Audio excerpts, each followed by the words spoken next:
You know what time it is. It's another edition of AITA. Welcome to Reddit Recap. Today's story title goes AITA for refusing to take care of my elderly parents after they disowned me. So this story is going to involve some of that family drama, estrangement, some serious dilemmas here. Sure to keep you, of course, on the edge of your seat. So let's dive in and figure out what's going on. So our story today comes from a user going by Alex. And Alex writes, "Hey, I'm Alex, a 40-year-old man who has had a tumultuous relationship with my parents, John and Mary. Growing up, I was always the black sheep of my family. My parents were strict and they had very high expectations for me and my siblings. I struggled to meet those expectations and was often punished for not living up to their standards. When I was 18, I came out as gay.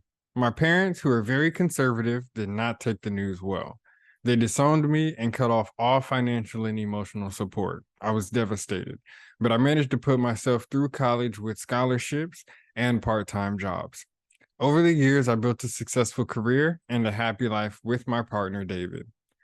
I had minimal contact with my parents and siblings during this time. My siblings who sided with my parents also kept their distance.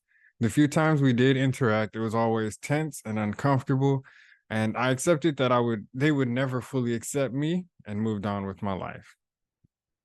Man, so Alex has already had a tough relationship with his parents for sure. Um, but it's good seeing he's still able to manage to have that successful life, even though this has started happening. So let's dive in and see what's going on here. So a few months ago, I received a call from my sister Emily. She told me that our parents were in poor health and needed assistance. My father had suffered a stroke, and my mother was struggling with mobility issues. Emily and my brother, Michael, were doing their best to take care of them, but it was becoming overwhelming. Emily asked if I could help out, given my stable financial situation and flexible work schedule. I was shocked and angry. After all these years of being estranged, they now wanted my help. I told Emily that I needed some time to think about it, and David and I discussed the situation at length. He supported whatever decision I made, but reminded me of the pain and suffering my parents had caused me. After much deliberation, I called Emily back and told her that I couldn't help. I explained that I couldn't put myself back into a toxic environment after years of healing and building a life away from the negativity. Emily was disappointed, but said she understood. Michael, on the other hand, was furious. He accused me of being selfish and heartless, saying that family should always come first, no matter what. Man, so it's to me, it's kind of funny that he thinks he should pull out the family comes first, no matter what. Um, even though he wasn't quite as tolerant, but let's go ahead and see, you know. So after my conversation with Emily and Michael, the family drama escalated. My parents, upon hearing my decision, were livid. They called me, leaving angry voicemails and sending messages filled with guilt tripping, and accusations. They claimed that despite everything, they were still my parents and deserved my help in their time of need. My extended family got involved too. Aunts, uncles, and cousins started reaching out, urging me to reconsider and help my parents. They reminded me of the importance of family and how blood is thicker than water. I felt like I was being ganged up on from all sides. I tried to stay strong and focus on my own well being and my life with David. However, the guilt and pressure was overwhelming. I started questioning my decision and wondering if I was indeed being selfish. David and I decided to speak to a therapist to kind of help me navigate these complex emotions. During our therapy session, I realized that while it was important to set boundaries, it was also crucial to acknowledge my feelings and not let guilt dictate my actions. I remained firm in my decision not to get directly involved with my parents' care, but offered to help financially if my siblings needed it for the caregiving efforts. Wow. So situation is definitely getting more intense. Um,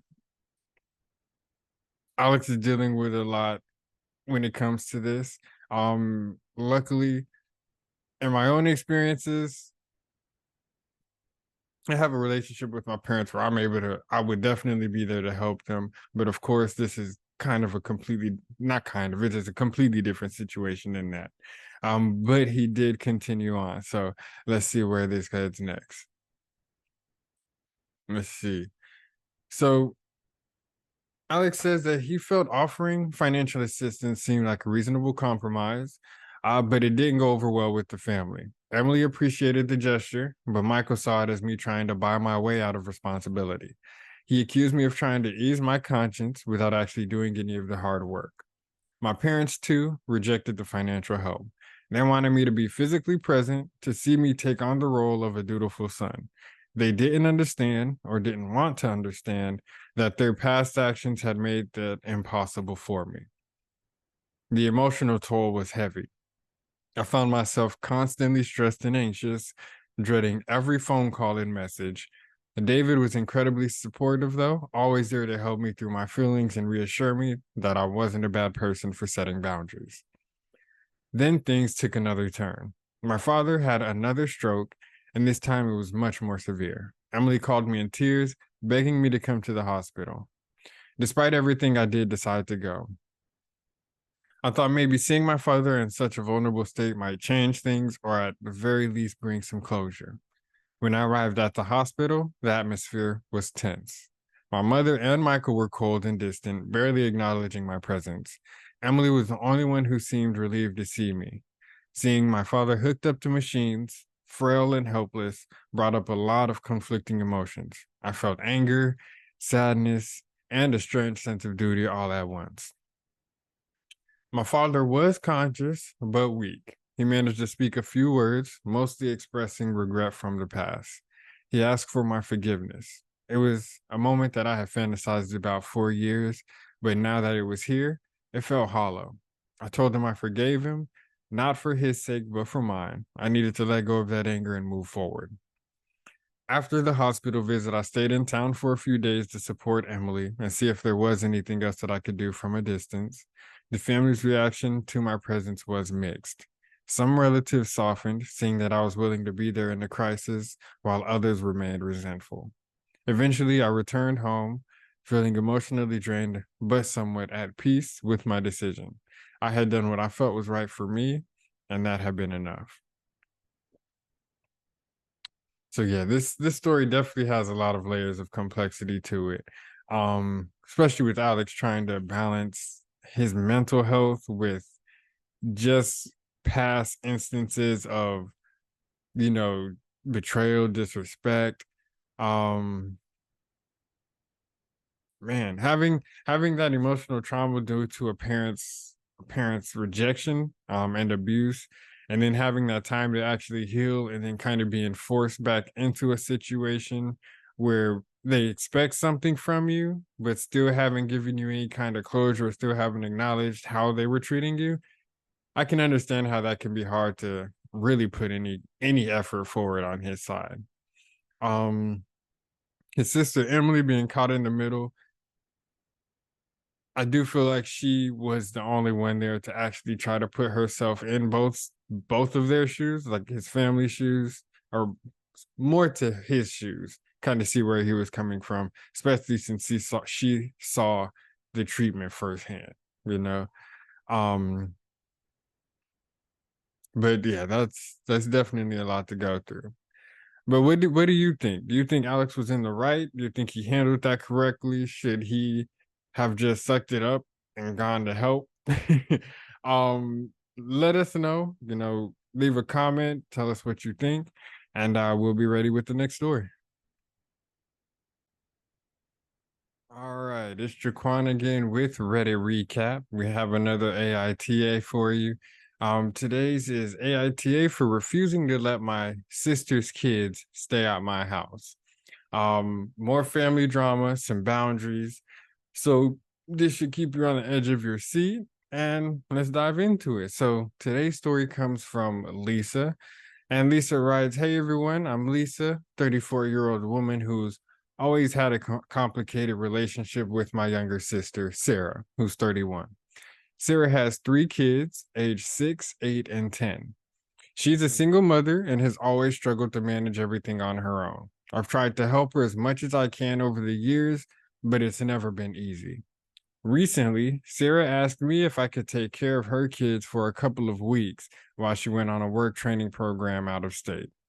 I love my nieces and nephew, but the thought of having them stay with me for 2 weeks was overwhelming. I work full time and I have a small apartment that's not really suited for 3 kids. Plus, I've never been great with children, and the idea of being responsible for them full time was daunting. That definitely sounds stressful.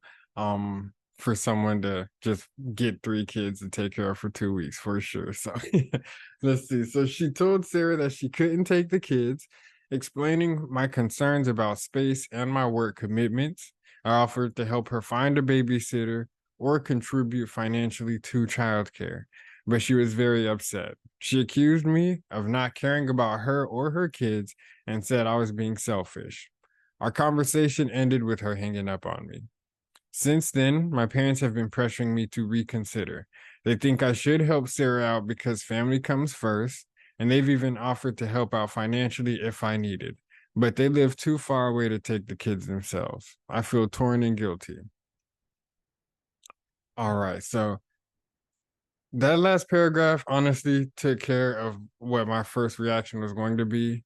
If the parents are concerned, why don't the parents take the kids? But they are clearly too far away from the kids to do that. So understandable. But this is definitely a tough decision, but it continues. So after the initial conversation with Sarah, things became tense between us. She didn't speak to me for a few days, and when she finally did, it was clear she was still very upset. She told me that she found someone else to take care of the kids, but made it clear that she was hurt by my refusal. I tried to explain my side again, telling her that it wasn't that I didn't care, but I genuinely didn't think I could handle it. I reminded her that I offered to help her find a babysit or contribute financially, but she just saw it as me not wanting to be involved. My parents continued to pressure me, saying that I should have made more of an effort. They brought up all the times they had helped me out when I needed it and how family should always be there for each other. I started to question my decision, wondering if I was really being selfish. In the end, I decided to stick to my boundaries. I knew that taking on more than I could handle wouldn't be good for me or the kids. I also knew that Sarah needed to understand this, that sometimes it's okay to ask for help, but she also needed to respect my limitations. Since then, our relationship has been strained. Sarah still brings it up occasionally, and our parents have made a few passive aggressive comments about family responsibility. I feel guilty, but I also feel like I made the right decision for everyone involved. It's been a tough situation, and I'm still trying to navigate the fallout. Wow, so this situation is definitely complex. Lisa trying to balance her limitations with expectations from her family. From Sarah's perspective as a single mother, I'm sure that is a lot of pressure, and you're wanting to be able to kind of lean on family for situations like that. Um, but if the relationship was strained prior, um, maybe they weren't really out of position in their relationship for a request that big. Don't know, family dynamics are different, of course. But from Lisa's side, she does have legitimate concerns about her ability to take care of 3 kids, while managing her work and her life. You know, offering financial support, offering to help find a babysitter. I think that does show that she does care, and she's not just trying to leave her sister out to dry, but she's trying to find alternatives because the initial plan that was, brought up just is it's not working. It's not working. And when it comes to the parents, I do understand the parents trying to show how important it is for family to help and support each other. But the parents bringing up everything that they have actually done for Lisa doesn't really have any correlation with what maybe Sarah has done for Lisa. Maybe Lisa would do exactly that for her parents because of what her parents have done. But maybe Sarah hasn't, contributed or helped or anything like that. So there's definitely a lot of different perspectives in this, especially if Sarah doesn't want her kids with a stranger for 2 weeks. But what do you think? Do you think Lisa's in the wrong? Do you think she should have tried to make accommodations, or do you think she did what she could? We would love to hear your thoughts. Leave a comment below. Let us know who you think is in the right. And if you have any stories to share, be sure to share.